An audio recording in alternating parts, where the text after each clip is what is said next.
بسم اللہ الرحمن الرحیم۔ سامعین، آپ دیکھ رہے ہیں قصہ ٹی وی، اور آج ماہ رمضان کی 4 تاریخ ہے، اور ہم آج کے دن یعنی چوتھے دن کی دعا آپ کی خدمت میں مختصر سی وضاحت کے ساتھ پیش کر رہے ہیں۔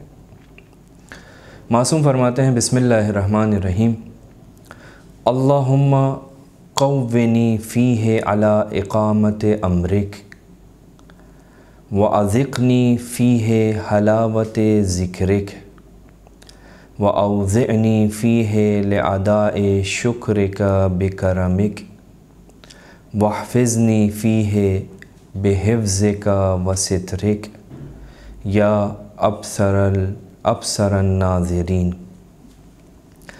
عزیزان محترم، آج کی دعا میں معصوم امام 4 مطالب پر مشتمل یہ مختصر سی دعا بیان کر رہے ہیں۔ سب سے پہلے فقرے میں معصوم پروردگار عالم سے تقاضا کر رہے ہیں، اللہم قوّنی فیہ علی اقامت امرک، خدایا مجھے قدرت و طاقت عطا کر کہ میں تیرے امر، تیری شریعت پر عمل کر سکوں۔ قدرت، قوت، طاقت۔ اب یہاں علماء نے 2 باتیں کی ہیں۔ ایک بات تو یہ کہ قوت 2 طرح کی ہوتی ہے، ایک قوت بازو ہے اور ایک قوت قلب ہے۔ یہاں پر مراد قوت بازو نہیں ہے، کیونکہ ممکن ہے کسی کے بازو بہت قوی ہوں، طاقتور ہوں، لیکن اس کے پاس خدا کے سامنے کھڑے ہونے کی، خدا کے احکامات پر عمل کرنے کی طاقت نہ ہو۔ لہٰذا علماء نے لکھا کہ یہاں مراد جس طاقت کا تقاضا کیا جا رہا ہے وہ طاقت جسمانی طاقت نہیں ہے، بلکہ اس طاقت کا تعلق انسان کے نفس سے ہے، انسان کے باطن سے ہے۔ بعض مفسرین نے، بعض شرح کرنے والوں نے، علماء نے یہ لکھا ہے کہ قوت اور طاقت، ہم جانتے ہیں کہ پروردگار عالم نے جو بھی انسان کے اوپر احکامات واجب قرار دیے ہیں، اس انسان کی قوت اور طاقت کو مد نظر رکھتے ہوئے دیے ہیں۔ جتنی جیسی انسان کے اندر طاقت ہے، اسی کے مطابق پروردگار عالم اس سے اس طاقت کے مطابق اس عمل کو چاہتا ہے۔ لا یکلف اللہ نفسا الا وسعہا، پروردگار انسان کی طاقت سے زیادہ اس سے نہیں چاہتا کسی عمل کو۔ نماز کھڑے ہو کے نہیں پڑھ سکتا، بیٹھ کے پڑھ لے، بیٹھ کے نہیں پڑھ سکتا، لیٹ کے پڑھ لے، اسی طرح دوسری عبادتوں میں۔ تو بعض علماء فرماتے ہیں کہ یہ بات طے ہے کہ خدا قدرت سے زیادہ نہیں چاہتا، تو پھر یہاں کون سی قدرت ہے جس کا تقاضا کیا جا رہا ہے؟ تو فرماتے ہیں کہ اس کا مطلب یہ کہ کوئی اور چیز ہے۔ وہ کیا ہے؟ کہا وہ شریعت کو رائج کرنا، یعنی امر بالمعروف کرنا۔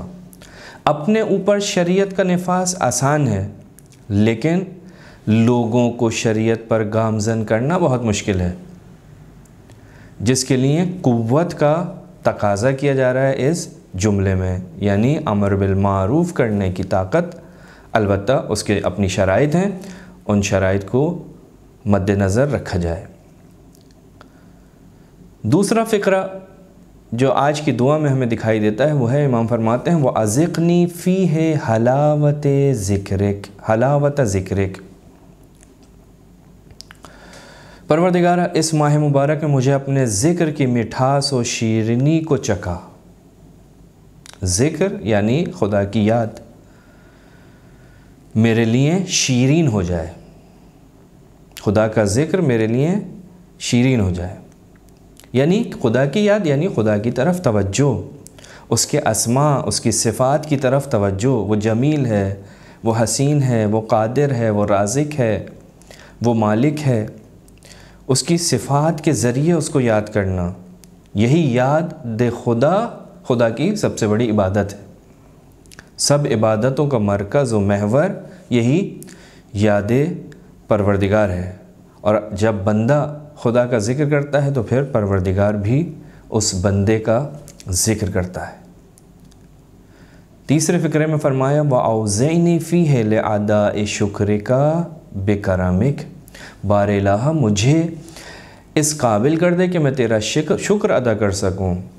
یقیناً خدا کا شکر یعنی اس کی نعمتوں کا شکر، اور اس کی نعمتوں کا شکر اس وقت ادا ہو سکتا ہے جب انسان اس کی ہر دی ہوئی نعمت کو صحیح استعمال کرے۔ اگر مال دیا ہے تو اپنی ضرورتوں کے ساتھ ساتھ مومنین کی طرف بھی اس مال کا انفاق ہونا چاہیے۔ اگر پروردگار عالم نے منصب دیا ہے تو مومنین کی اس منصب کے ذریعے مدد و خدمت ہونی چاہیے۔ اگر اولاد دی ہے تو ان کی اچھی تربیت ہونی چاہیے۔ اور چوتھا اور آخری فقرہ معصوم فرماتے ہیں وَاحْفِظْنِي فِيهِ بِحِفْظِكَ وَسِتْرِكَ، بار الہ اس ماہ میں میری حفاظت فرما، مجھے گناہوں سے محفوظ رکھ، مجھے اپنے پردہ پوشی اور نگہداری میں محفوظ رکھ۔ حفاظت کا تقاضا ہو رہا ہے پروردگار سے، جو ہر وقت آپ کو دیکھ بھی رہا ہے، کیونکہ حفاظت کرنے والے کی دو خصوصیت بہت اہم ہے، وہ یہ کہ وہ آپ کو دیکھ رہا ہو، اور دوسرا یہ کہ آپ کی حفاظت کرنے کی صلاحیت رکھتا ہو۔